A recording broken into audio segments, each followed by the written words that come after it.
I stood there in the warm glow of the honeymoon suite, watching Mira unpack her suitcase with that little smile I'd fallen in love with years ago. Everything felt perfect, like a dream I didn't want to wake up from. Just a week ago, we'd gotten married under a sky full of stars, string lights twinkling above us as we danced our first dance. The wedding wasn't big, but it was ours, small, romantic, unforgettable. Her parents, Clara and Marshall, had been all over the planning, picking flowers and fussing over table settings. I didn't mind much then. I figured they were just excited to see their only daughter tie the knot. Mira looked so happy that night, her white dress glowing in the moonlight as we whispered promises to each other. I thought that was it, the start of forever. But then, out of nowhere, just days after the wedding, Clara and Marshall suggested something odd. A family trip, they called it. Just Mira and them, heading off to Scottsdale for what they said was a relaxing getaway. It hit me like a punch to the gut. We'd barely been married a week, and they wanted to whisk her away already? I didn't love the idea, honestly, it stung. But Myra's eyes lit up when they brought it up. She squeezed my hand and said, "It's just a few days, babe. I'll be back before you know it." I didn't want to be the guy who says no, the jealous husband who can't let his wife breathe. So I swallowed the unease, nodded, and said, "Sure, go have fun." I thought I was being understanding, supportive even. Looking back now, that was my first mistake, and it's one I'll never stop kicking myself for. The moment I agreed, something shifted, like a crack forming in a glass you don't notice until it shatters. I drove her to the airport, kissed her goodbye, and watched her walk off with Clara and Marshall, their suitcases rolling behind them. Clara gave me this tight little smile, the kind that doesn't reach the eyes, and Marshall just nodded, his face blank as always. I told myself it was fine. She'd be back in 4 days, and we'd pick up right where we left off, newlyweds, head over heels, building our life together. I went home that night, sat on our couch, and stared at the empty space where she'd usually be curled up next to me. The house felt too quiet without her laugh, her humming as she made tea. I tried to shake it off, told myself I was overthinking things. It's just a trip, I kept repeating in my head. Just a trip. But deep down, I couldn't shake this gnawing feeling, like I'd just handed her over to something I didn't understand. I flipped on the TV, scrolled through my phone, anything to keep busy. I even texted her a quick, "Miss you already," with a heart emoji, hoping she'd reply fast. She did, a simple "miss you too," with a smiley face. That should have calmed me down, right? But it didn't. That night, I barely slept, tossing and turning in our too-big bed, wondering why her parents couldn't wait a little longer to drag her off. Why now? Why so soon? The next morning, I woke up to a picture she sent, her standing by a pool, sunglasses on, smiling wide. "Having fun already," she wrote. I stared at it for a long time, trying to feel happy for her. She looked beautiful like always. But something about the photo felt off, like there was a piece missing I couldn't see. I texted back, "Glad you're enjoying it. Tell Clara and Marshall hi." She didn't reply for hours, and when she did, it was just, "They say hi back." No details, no little stories about her day like she usually sent. I brushed it off. Maybe she was busy. Maybe she was just relaxing like they said. But that twist in my gut wouldn't go away. By day 2, I was pacing the house, replaying every moment of the wedding in my head. Clara's comments about my job, "It's nice you're so practical," and Marshall's silent stares started to feel heavier. I didn't get why they'd pushed so hard for this trip. Was it really just a family thing? Or was there something else going on? I didn't know it then, but that question would change everything. I'd find out soon enough that the honeymoon glow, the one I thought would last forever, was already fading, and I was the last one to see it. I stood in the kitchen that morning, flipping pancakes like I was some kind of hero, trying to make everything feel normal again. Mira had come back from Scottsdale the night before, and I'd picked her up from the airport with a big grin, expecting her to leap into my arms like she used to. But she didn't. She just gave me this small, tired smile and a quick hug before sliding into the passenger seat. The whole drive home, she stared out the window, barely saying a word. I asked how the trip was, and she mumbled, "Fine, just relaxing," without looking at me. I figured she was exhausted. 4 days with her parents would wear anyone out, right? So I let it go, told myself she'd bounce back after a good night's sleep. But now, standing there with the smell of syrup filling the air, I could feel it. Something was wrong. She sat across from me at the table, her hair still messy from bed, wearing one of my old shirts that used to make me smile seeing her in it.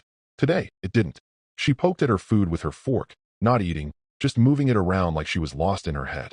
I tried to catch her eye, but she wouldn't look up. Her laugh, that bright sound I'd hear every morning, was gone. Her hand didn't reach for mine like it always did when we ate together. It was like she was sitting there, but she wasn't really with me.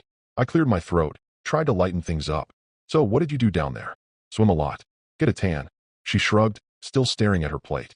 "Yeah, some of that." That was it, just flat, no spark. I waited, hoping she'd say more, but she didn't. The silence stretched out, heavy and thick, until finally, She put her fork down and looked at me. Her eyes were different, cold, like a wall had gone up between us. "I think we should take a break," she said, her voice so quiet I almost didn't hear it. My chest tightened, but I didn't let it show. I didn't yell or ask why or beg her to take it back. I just sat there, staring at her, feeling like the air had been sucked out of the room. A break? We'd been married for less than 2 weeks. My mind raced, but my face stayed calm. Too calm, maybe. I leaned back in my chair, took a slow sip of coffee, and then I smiled. Not a happy smile, but one that said I wasn't surprised, not really. "That's funny," I said, standing up and walking over to the counter where I'd left it, the folder. I picked it up, feeling its weight in my hand, and slid it across the table to her. "Because I just got some information on that trip." Her eyes flicked to the folder, then back to me, confused. She hesitated, like she wasn't sure she wanted to touch it, but curiosity got the better of her. She pulled it closer, flipped it open, and started reading. The first page was just words, names, dates, a summary Marcus had typed up, but then she turned to the next one, and I saw her breath catch. She flipped faster, her fingers trembling as she went through the stack. Photos spilled out, grainy shots of her by the pool, at a restaurant, on a beach. Her eyes widened, darting over every image, every detail. I stood there, arms crossed, watching her face change, shock, then panic, then something else I couldn't name. She stopped on one photo, staring at it hard, her hands shaking so bad the paper rattled. It was her and him. Theo, laughing together, his arms slung around her shoulder like they'd known each other forever. Clara and Marshall were in the background, smiling like proud parents at a school play. Myra's head snapped up, her gaze locking onto mine for the first time that morning. "What is this?" she whispered. But before I could answer, the front door creaked open behind her. I didn't flinch. I'd heard the car pull up, the footsteps on the porch. Clara and Marshall stepped into the room, all casual like they'd just popped by for coffee. Clara's voice was bright, too bright. "Hope we're not interrupting anything," she said, setting a binder of wedding photos on the counter. Marshall just nodded at me, his face blank as ever. Mira didn't move, didn't turn around. She just kept staring at me, then flicked her eyes to her parents, the folder still open in front of her. I leaned against the counter, sipping my coffee again, letting the moment hang there. She wanted a break? Fine. But she was about to find out what that trip really was, and I wasn't the one who'd have to explain it. I stood in our living room, staring at the spot where Myra's suitcase had been before she left for that trip. The moment she walked out the door with Clara and Marshall, something in me twisted, a knot I couldn't untie. It wasn't just that they'd taken her away so soon after the wedding. It was the way they did it, like it was their right, like I didn't even factor in. Clara had never liked me. I'd known that from the start. She dropped little jabs about my job, my clothes, my simple life, always with that fake smile plastered on her face. "You're so practical," she'd say, like it was an insult. Marshall was different, quiet, always watching me with those cold, calculating eyes, like he was sizing me up and finding me lacking. I'd brushed it off before, told myself it didn't matter what they thought as long as Mira loved me. But when they suggested that family trip, out of the blue, just days after I put a ring on her finger, it hit me harder than I wanted to admit. I didn't say no, I should have, but I didn't. Instead, I let her go, waved her off at the airport, and came home to an empty house. That first night alone, I couldn't sleep. I kept picturing her laughing with them, relaxing by some fancy pool, while I sat here like an idiot, waiting. By the second day, that twist in my gut turned into something sharper: doubt. Why did they need her now? What was so urgent? I couldn't shake the feeling that there was more to it, something they weren't telling me. That's when I picked up the phone and called Marcus. He's my cousin, a private investigator down in Scottsdale, the kind of guy who doesn't ask too many questions if you're family. "Hey man," I said, trying to keep my voice steady. "Myra's down there with her parents. Can you keep an eye on them? Follow them, maybe. Especially if someone else shows up." He didn't hesitate. "You got it," he said. "Anything specific I'm looking for?" I paused, not sure how to put it. "Just anything that doesn't feel right. I don't know, something's off." He didn't push, just told me he'd get on it and call me back. I hung up, feeling a little stupid but mostly relieved. If it was nothing, I'd laugh it off later. If it wasn't, well, I'd deal with that when it came. Less than 48 hours later, my phone buzzed with a text from Marcus. "Check your email. You're going to want to see this." I grabbed my laptop, heart pounding, and opened the message. There it was, a folder full of files. Videos, photos, receipts, timestamps. I clicked the first video, and my stomach dropped. It wasn't some quiet family retreat. There was Mira, sitting at a restaurant table, laughing, her hair catching the sunlight. Clara and Marshall were there too, but they weren't the problem. It was the guy next to her, some tan, smug-looking jerk with a grin that screamed money. Theo, Marcus called him in the notes. Some rich investor's son, dripping in fake charm, leaning too close to my wife. I watched as he said something, And she laughed again, her real laugh, the one I hadn't heard in days. Clara clapped her hands like it was the best thing she'd ever seen, and Marshall nodded along, all proud. I clicked through the photos next: dinners, drinks by the pool, walks on the beach. Theo's arm around her shoulder, her smiling up at him. Clara snapping pictures like it was a damn photo shoot. Receipts showed they'd all stayed at the same hotel, some swanky place I'd never afford. Marcus even got a shot of Theo handing Mira a drink, their hands brushing, and she didn't pull away.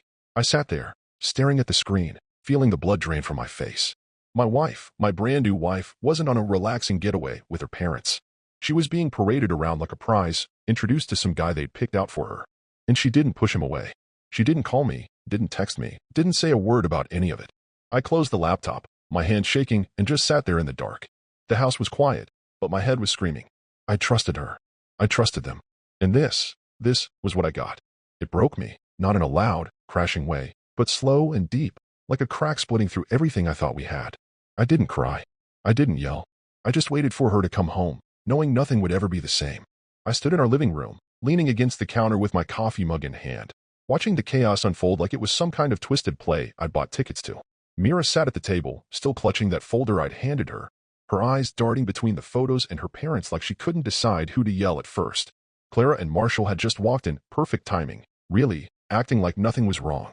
Clara set the binder of wedding photos down with a little thud, her voice all chipper as she said, "Hope we're not interrupting." I almost laughed right there, but I held it in, took a slow sip of my coffee instead. The bitterness matched the moment. Myra's hands were shaking as she flipped through the pictures again. Dinners with Theo, drinks by the pool, that smug jerk grinning at her like he'd already won something. She'd been quiet since she opened the folder, but now she looked up, her voice sharp and low. "What is this?" She wasn't asking me, though. Her eyes were locked on Clara, who stood there with that tight, fake smile she always wore when she was cornered. Marshall didn't even look up from his phone, just kept scrolling like this was all boring to him. "We just wanted you to meet someone new," Clara said, waving her hand like it was no big deal. "You didn't give us a chance before the wedding, Mira. It was all too rushed, don't you think?" I couldn't believe what I was hearing. Too rushed? They'd had months to say something, to object, to pull their little stunts before I put a ring on her finger. But no, they waited until after the vows, after the cake, after we danced under those damn string lights. I set my mug down, the clink loud in the tense air, and crossed my arms. Myra's head snapped toward her mom, her face going red. "Meet someone new? Are you serious?" Clara shrugged, like she was explaining why she'd picked a different wine for dinner. "We thought you'd like him. Theo's a good match, successful, charming. We didn't get to weigh him before, so we figured, we?" Mira cut in, her voice rising. "Who's we?" "You and Dad." Marshall finally glanced up, his face blank as ever. "We just wanted to see you happy," he muttered, like that explained everything. I couldn't hold it in anymore. I laughed. It came out loud and bitter, bouncing off the walls. "Happy," I said, stepping closer to the table. "You think dragging her off to meet some rich guy a week after our wedding is about her happiness?" Myra's eyes flicked to me, wide and glassy, but I wasn't done. "You set her up with him, dinners, drinks, beach walks, like she's some prize to hand off. And you," I pointed at Clara, "you're standing there acting like it's normal to pimp out your married daughter." Clara's smile dropped, her lips pressing into a thin line. "Don't be crude," she snapped. "It wasn't like that. We just gave her an option." "An option?" Myra's voice broke as she shoved the folder away, papers sliding across the table. "I'm married. I didn't ask for options." She stood up, her chair scraping the floor, and turned to me. "I didn't know they were planning this, I swear." I stared at her, my jaw tight. Did I believe her? Part of me wanted to. God, I wanted to. But those photos were burned into my head. Her laughing with Theo, his arm around her, her not pulling away. "You didn't know?" I said slowly. "But you didn't stop it either, did you?" Her mouth opened, then closed, like she didn't have an answer. Clara jumped in, her voice sharp now. "Oh, come on, Mira, don't act so innocent. You enjoyed yourself down there. We all saw it." That hit me like a slap. I looked at Mira, waiting for her to deny it, to say something, anything, to prove Clara wrong. But she just stood there, her hands clenched at her sides, her eyes dropping to the floor. "I didn't mean for it to happen like that," she whispered. "Like what?" I pressed, stepping closer. "Like you flirting with some guy your parents picked out while I was sitting here thinking you were just relaxing?" She flinched, but I didn't back off. "You let them take you there, Mira. You let them parade you around like I didn't exist."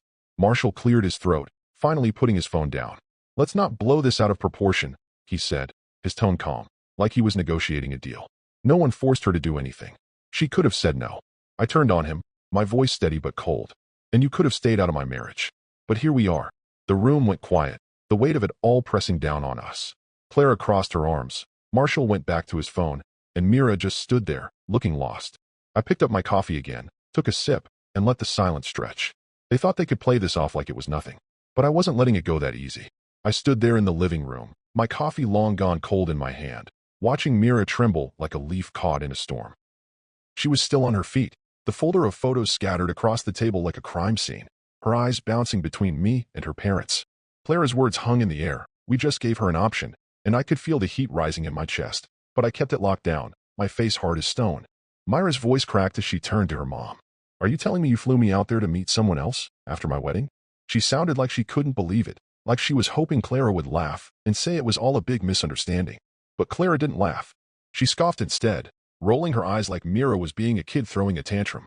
Sweetheart, don't be so dramatic, she said, smoothing her hair back. We didn't force you into anything. We just wanted options on the table, that's all. Options. Like my wife was a car they were test driving, and Theo was the shiny new model they'd rather park in the garage. I couldn't wrap my head around it, how they could stand there, so calm, so smug, acting like this was normal. Marshall finally piped up, his voice flat and steady, like he was reading a grocery list. Look, Mira, you rushed into this marriage. We didn't get a say.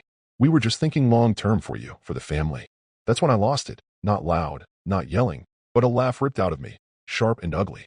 It echoed in the room, cutting through their excuses like a knife. Long-term, I said, setting my mug down hard enough to make the table shake. You arranged for your married daughter to flirt with some guy you handpicked like he's a job candidate? You think that's thinking long-term? I turned to Mira, my eyes locking on hers. And you, what? You just went along with it. Her face went pale, her lips parting like she wanted to say something, but nothing came out at first. Then she shook her head fast, her hands flying up. I didn't know they were doing this. Her voice was desperate, pleading, but it didn't hit me the way it used to. I stepped closer, my voice low and tight. Didn't know what, Mira? That he'd kiss your cheek while your mom snapped a photo? That they'd have you laughing and drinking with him like I wasn't waiting back? She froze, her eyes wide, and I could see it. She was replaying it all in her head, every moment I'd seen in those pictures. I didn't, she started, but I cut her off, holding up the photo that had been stuck in my mind since I saw it. Theo's arm around her, her smiling up at him, Clara grinning in the background. You didn't what? I asked. You didn't smile? You didn't let him get close? You didn't enjoy it? She stared at the picture, her hands dropping to her sides, and I could tell she was about to crack. Her mouth opened, her breath hitching like she was going to scream or cry or both. But before she could, her phone buzzed on the table, loud and sharp, breaking the moment. She flinched, glancing down at it, and I saw the name flash on the screen, Leona, her best friend from Scottsdale. Mira grabbed it, her fingers clumsy, and read the text out loud, her voice shaking. Theo's still in town, bragging that you two were meant to be, that your parents promised him everything. The words hit like a punch, and she looked up slow, her eyes locking on Clara. What does that mean? She whispered. Clara didn't even blink, just tilted her head like it was no big deal. We may have encouraged him a little, she said, her tone light, like she was admitting to buying him a coffee. But he misunderstood. We just gave him a small gift, invited him to dinner. Nothing serious. Myra's jaw dropped, and she stared at her mom like she'd never seen her before. You promised him I'd leave my husband? She asked, her voice rising, cracking at the edges. Clara shrugged, actually shrugged, like it was all just a silly mix-up. We wanted what's best for you, sweetheart. Theo's a catch. We thought you'd see that. I just stood there, watching it all fall apart, my arms crossed tight across my chest. Mira turned to me, her face a mess of shock and guilt. I didn't know, she said again, softer this time, like she was begging me to believe her. But I didn't say anything. I couldn't. Because even if she didn't know the whole plan, she'd still gone along with it, smiling, laughing, letting Theo in while I was here, alone, thinking she was mine. The room went quiet, except for the faint hum of Myra's phone still buzzing with Leona's messages. Clara adjusted her purse, Marshall checked his watch, and Mira just stood there, looking like she might explode. Me? I stayed still, letting it sink in. My wife, my marriage, my whole damn life was a game to them, and I was the only one who hadn't been clued in. I leaned against the counter in the living room, my arms still crossed, watching Mira clutch her phone like it was a lifeline. That text from Leona, Theo's still in town, bragging that you two were meant to be, that your parents promised him everything, hung in the air like smoke, choking the room. Myra's voice had trembled when she read it out loud, and now she was staring at Clara, her eyes wide and wet, waiting for an answer. What does that mean? She'd asked, her words sharp but fragile, like glass about to break. Clara didn't even flinch, just tilted her head with that smug little smile she always had, like she was above it all. We may have encouraged him, she said, her voice smooth and casual, like she was talking about picking out curtains. But he misunderstood. We just gave him a little gift, invited him to dinner. Nothing criminal, Mira. I almost choked on the air. A little gift? Dinner? This wasn't some friendly meet and greet. They'd flown her out there, paraded her around with this guy, and now they were acting like it was no big deal. Myra's head snapped back, her mouth open like she couldn't believe what she was hearing. You promised him I'd leave my husband? She said, her voice climbing higher, shaking harder. Clara shrugged, like it was nothing. We wanted what's best for you, she said. Theo's a good man, successful, from a solid family. We thought you'd see that eventually. I stood there, my jaw tight, feeling the anger bubble up, but keeping it locked down. Best for her? They didn't give a damn about what she wanted, or what I wanted. This was their game, their rules, and I was just the guy in the way.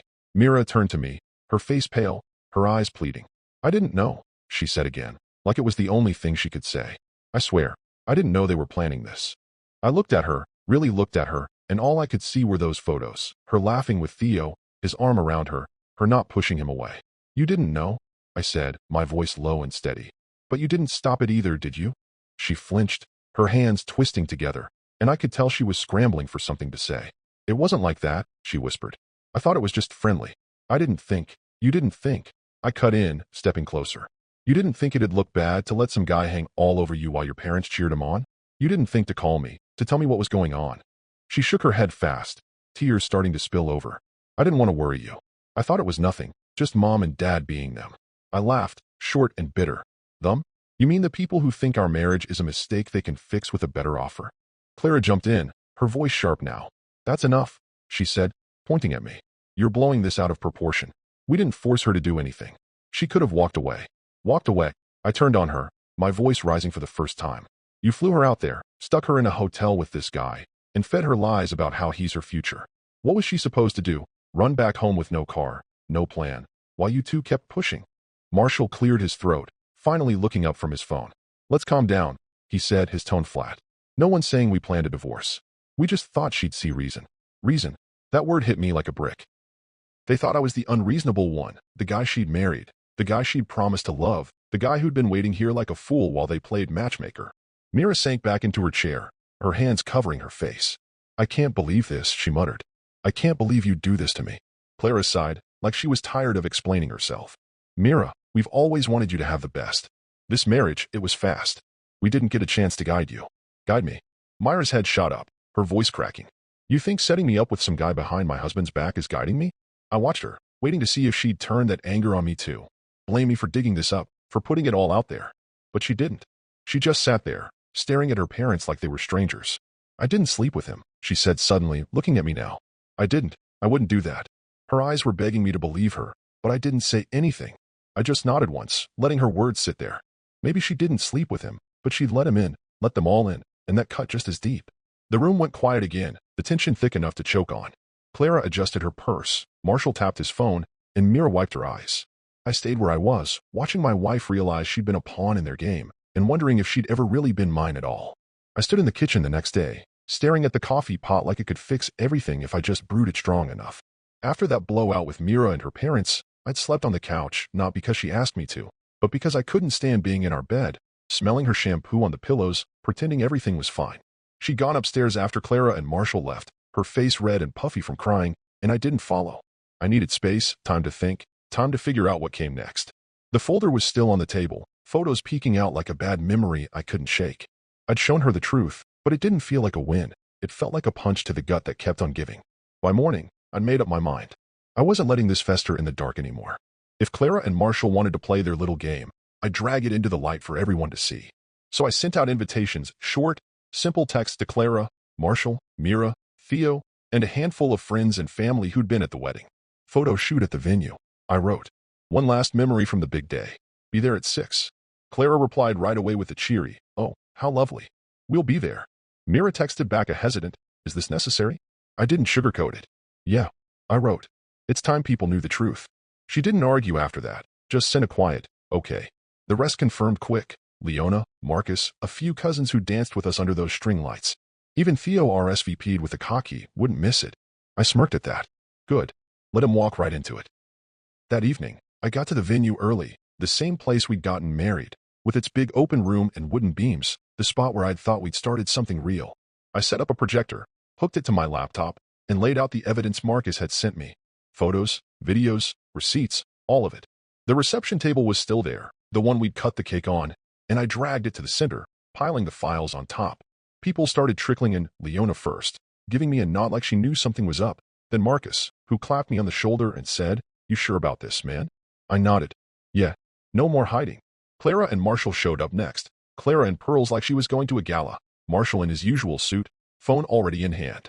Mira came in behind them, quiet, her eyes darting to me and then away. She looked small, like the weight of it all was crushing her, but I didn't soften. Not yet. Then Theo swaggered in, tanned and grinning, acting like he owned the place.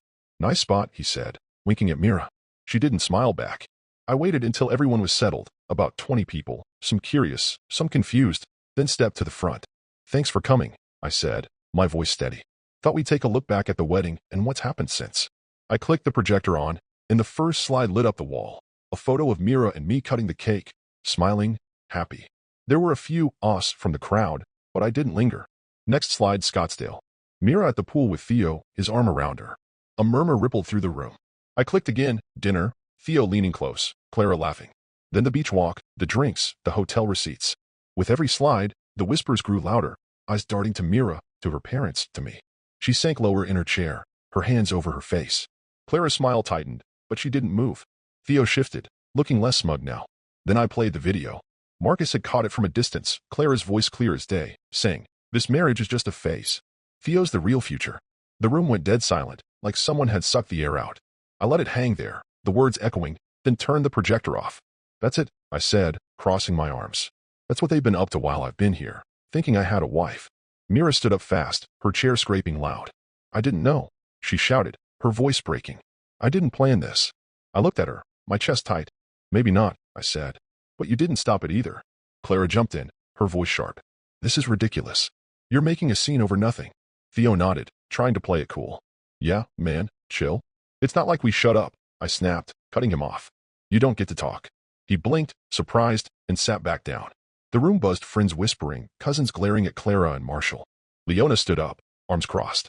"You guys are unbelievable," she said to Myra's parents. "She's married, and you're shopping her around like she's for sale?" Marshall finally spoke, his tone calm. "It's not like that. We just gave Theo a chance to meet her." I laughed, cold and hard. "A chance? You gave him a weekend suite and a promise." The truth was out now, raw and ugly, and I stood there, watching it sink in, wondering if I just burned everything down or set myself free. I stood in the middle of that venue, the projector still humming behind me, watching the room explode into silence so thick it felt like I could touch it. The video had just finished, Clara's voice saying, "This marriage is just a phase. Theo's the real future," and it was like a bomb had gone off, leaving nothing but stunned faces and wide eyes. Mira was on her feet, her hands shaking, her voice cracking as she yelled. I didn't know. I'd heard that line too many times now, and it didn't hit me the same anymore. I just looked at her, my arms crossed, and said, "Maybe not. But you didn't stop it either." That shut her up fast. She sank back into her chair, her face buried in her hands. Clara jumped in, her voice sharp and high, like she could still control this. "This is ridiculous," she snapped, standing up straighter in her pearls. "You're making a scene over nothing." Theo nodded, trying to back her up, his grin fading but still clinging to that cocky edge. "Yeah, man, chill. It's not like we shut up," I said, my voice cutting through his like a blade. He blinked, startled, and sat back down, his hands up like he was surrendering. The room buzzed, friends whispering, cousins shooting glares at Clara and Marshall, Leona glaring like she wanted to throw punches. Then Mira found her voice again, turning to her parents. "Mom, Dad, did you pay him?" she asked, her words slow and heavy, like she was afraid of the answer. Marshall looked up from his phone, finally putting it down, his face blank as ever. "A few gifts," he said, shrugging. "A weekend suite. It's not illegal." Theo piped up, his voice softer now, like he was trying to save himself. "I thought it was love," he said, glancing at Mira. She whipped around to face him, her eyes blazing. "Love? You thought I'd just leave my husband because you showed up with a tan and a smile?" I couldn't help it. I laughed, short and bitter. "Guess he's not as smart as your parents thought." Theo's face went red, but he didn't say anything back. Mira turned to me, her eyes wet and desperate. "I didn't know," she said again, stepping closer. "I swear, I didn't sleep with him." "I didn't, but you didn't stop it," I said, my voice steady, cutting her off. "You let it happen. You laughed, smiled, shared drinks. You let them decide who you should end up with." She reached for my hand, her fingers brushing mine, but I pulled back. "Don't," I said, and she froze, her arm dropping like it weighed a ton. The room was spinning now, everyone talking at once, voices overlapping. Theo turned on Clara, his cool cracking. "You said she wanted out." He he barked, pointing at her. Clara snapped back, her composure slipping. She would have, if he hadn't stuck his nose in. She jabbed a finger at me, her face twisting like I was the villain here. I just stood there, letting it all crash around me. Leona stepped forward, her arms crossed tight. "You're disgusting," she said to Clara. "She's your daughter, not some doll you can trade up when you don't like the groom." A few cousins nodded, muttering agreement, and one of them, my cousin Jake, called out, "What kind of parents pull this crap?" Clara spun on him, her voice rising. "We were protecting her future. He's not good enough." She pointed at me again, and that was it. The room erupted. People shouting, chairs scraping, Mira crying louder now, saying, "Stop it, just stop," over and over. I didn't move, didn't yell back. I just watched, letting them tear each other apart. Marshall tried to play peacemaker, standing up with his hands out. "Everyone calm down," he said, like he could still fix this. "It's not what it looks like." "It's exactly what it looks like," I said, my voice cutting through the noise. "You tried to sell my wife to some rich kid because you didn't like me. And she let you try." Mira sobbed, shaking her head. I didn't mean to, but you did," I said, looking right at her. "You didn't call me. You didn't walk away. You stayed." She crumpled, sitting back down, her hands over her face again. Theo stood up, grabbing his jacket. "I'm out," he muttered, heading for the door. "You people are crazy." Clara shouted after him, "You're not innocent here." But he didn't stop. The cousins started arguing with Marshall. Leona was still ripping into Clara, and Mira just sat there, broken. I stepped back, leaning against the table, the folder still open behind me. The truth was out, ugly, loud, and messy, and I didn't feel better. I felt empty. Everyone knew now, but it didn't fix anything. Mira looked up at me, her eyes begging for something, forgiveness, maybe, or a way back. But I didn't have it to give. "I'm sorry," she whispered, but I just shook my head. The chaos kept going, voices bouncing off the walls, but I tuned it out. This was their mess now. I'd done my part. I stood in the kitchen 2 weeks later, stirring a pot of soup I didn't even want, just trying to keep my hands busy. The fallout from that night at the venue hit fast and hard, like a storm I'd kicked up but couldn't control. Mira moved out the next day, packed a bag, said she needed space, and left without looking back. I didn't stop her. I didn't say much at all, just watched her go, the door clicking shut behind her like the end of something I'd been holding onto too tight. The house felt empty after that, too big and too quiet, but I didn't mind. It was better than pretending everything was fine. Clara and Marshall tried to spin it their way, calling up relatives and friends with some story about how it wasn't working out, and it was mutual. I heard it secondhand from my cousin Jake, Clara's voice all smooth and sad, like she was the victim here. "They just weren't compatible," she'd said. "We saw it coming." Compatible. That word stuck in my throat, bitter and wrong. They didn't care about compatibility when they were shoving Theo in her face, smiling for the camera while I sat here like a fool. But their little lie didn't hold up long. Theo couldn't keep his mouth shut. He started posting online, pictures from Scottsdale, tagging Mira in shots of them by the pool, at dinner, on the beach. "Good times with good people," he captioned one, smirking in the frame. Then he dropped a video, him laughing, saying, "Her parents knew we were the real deal." That's when it blew up. Leona saw it first, sent me a screenshot with a quick, "This idiot's digging his own grave." She wasn't wrong. The story spread fast. Friends shared it. Family called me asking what the hell was going on, and pretty soon it hit X, where people I didn't even know were picking it apart. "Who does this to their own kid?" one post read. "Shady as hell," said another. Clara's event planning business took a hit. Vendors canceled, clients backed out, saying they didn't trust her anymore. Marshall got dropped from some board he'd been on, a quiet email letting him know his personal conduct didn't align with their values. Theo? He vanished, deleted his accounts, and went dark after the backlash hit. I didn't feel sorry for any of them. They'd made their bed, and now they were lying in it. Mira reached out after 2 weeks, a text that popped up while I was eating alone at the table. "Can we talk?" it said. I stared at it for a long time, my thumb hovering over the screen. Part of me wanted to ignore it, to let her sit with the mess she'd helped make. But I wasn't that guy. Not yet, anyway. "Sure," I texted back. "Come by tomorrow." She showed up at noon, standing on the porch like she wasn't sure she was welcome. I let her in, pointed to the couch, and sat across from her in the armchair. She looked tired, dark circles under her eyes, her hair pulled back messy, like she hadn't slept much. "I'm sorry," she started, her voice small. "I know I keep saying that, but I mean it. I didn't see what they were doing until it was too late." I nodded, letting her talk, my hands resting on my knees. "I didn't want Theo," she said, looking at me now. "I didn't want any of it. I didn't know how to stop them. They've always been like that, pushing, pulling, deciding what's best for me. I should have told you. I should have left." "Yeah," I said, my voice flat. "You should have." She winced, but I didn't soften it. "You weren't just married to me, Mira," I went on. "You were married to them. Every step of the way, they had their hands on you, and you let them. Her eyes filled up, tears spilling over, but I didn't move. I messed up, she said, wiping her face. I know I did, but I love you. I still do. Those words hit me hard, stirring up something I'd buried under all the anger and hurt. I looked at her, really looked at her, and saw the girl I danced with under the string lights, the one I'd promised forever to. But I also saw the girl in those photos, laughing with Theo, letting her parents steer her away from me. I believe you, I said finally, slow and careful. But that doesn't fix it. You didn't fight for us. You didn't even try. And I can't forget that. She cried harder, nodding like she'd expected it. I don't know how to make it right, she said. You can't, I told her, standing up. Not now. Maybe not ever. She stayed for a while, crying, talking, begging me to give her a chance, but I didn't budge. When she left, the house went quiet again, and I sat there, staring at the spot where she'd been. I wasn't mad anymore, not like before. I just felt done. The world knew the truth now, and so did I. That was enough for today, at least. I stood in the middle of the venue again, the same one where Mira and I had gotten married, but this time it felt different, like a weight had lifted, even if the scars were still there. It was a month after she'd moved out, a month since that messy night with the projector and the shouting, a month since the world saw what her parents had tried to pull. Tonight, I wasn't here to fight or prove anything. I was here to let it go. I'd invited my real family, my real friends, the people who'd stuck by me through all this crap. No Clara, no Marshall, no Theo, no Mira. Just the ones who mattered.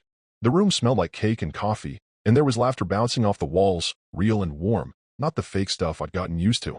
I'd set up a few tables, nothing fancy, just some folding chairs, a spread of food, and a playlist of songs that didn't remind me of her. Leona showed up first, hugging me tight and saying, "You look better, you know that?" I smiled, a real one, not the tight-lipped thing I'd been faking for weeks. "Feel better," I told her. Marcus came next, clapping me on the back and handing me a beer. "Proud of you, man," he said. "Takes guts to burn it all down and walk away." I nodded, popping the cap off. Didn't feel like guts at the time. Just felt like surviving. More people trickled in. My cousins, Jake and Sarah, who'd been at the wedding and the blowout, grinning like they were glad to see me standing tall. My buddy Tom from work, who'd texted me every day after Mira left, just to check in. Even my mom showed up, fussing over the food and telling me I needed to eat more. It wasn't a big crowd, maybe 20 people, but it was enough. The room filled up with noise, talking, laughing, the clink of plates, and for the first time in a long time, I didn't feel alone. We ate, swapped stories, and I let myself relax, leaning back in my chair, watching them all. Leona told everyone how she'd ripped into Clara that night, making them laugh, and Marcus bragged about his sneaky camera work in Scottsdale, calling himself the family spy. It was light, easy, the kind of night I hadn't had since before the wedding. After a while, I stood up, tapping my beer bottle with a spoon to get their attention. The room quieted down, all eyes on me, and I took a deep breath. "Hey, thanks for coming," I said, my voice steady. "I know the last few months have been a lot. You've all seen it, the good, the bad, the ugly, and you're still here. That means something." A few nods, a couple of smiles. I went on. "I thought losing Mira was the end of me, you know? Like I'd failed at the one thing I wanted most. But I figured something out. Sometimes a broken vow is a blessing in disguise." I raised my bottle. To starting over. They cheered, lifting their drinks, and I took a long sip, feeling the words settle in my chest. It wasn't just talk, I meant it. Losing her hurt like hell, but staying tied to that family, to their games and their lies, would have been worse. I sat back down, and the night rolled on. Cake got cut, music got louder, and Jake even dragged me out to dance, laughing when I stepped on his toes. It wasn't perfect, but it was mine. As the hours passed, I stepped outside for some air, leaning against the railing where Mira and I had stood that wedding night, looking at the stars. I could still see her in that white dress, smiling up at me, promising forever. For a second, it stung. The memory, the what could have been, but then I let it go. She wasn't here anymore, and I didn't need her to be. I'd spent weeks replaying it all. Her laugh with Theo, Clara's smug face, Marshall's cold stares. But tonight, I didn't feel bitter. I felt awake, like I'd finally opened my eyes after a long, bad dream. Leona came out, standing next to me, her hands in her pockets. "You good?" she asked. I nodded, looking out at the dark. "Yeah, better than good." She smiled. "She's still asking about you, you know? Mira called me yesterday, wanted to know if you'd softened up." I shrugged. "Doesn't matter. I'm done looking back." Leona bumped my shoulder. "That's my boy." We stood there a while, quiet, the party noise drifting out behind us. When I went back in, they were still laughing, still eating, still celebrating. I grabbed another slice of cake, sat with Marcus and Tom, and let myself laugh too. This was my ending, not the one I'd planned, not the one with Mira by my side, but a better one. I was free, not just from her, but from the weight of it all. And that was worth toasting to.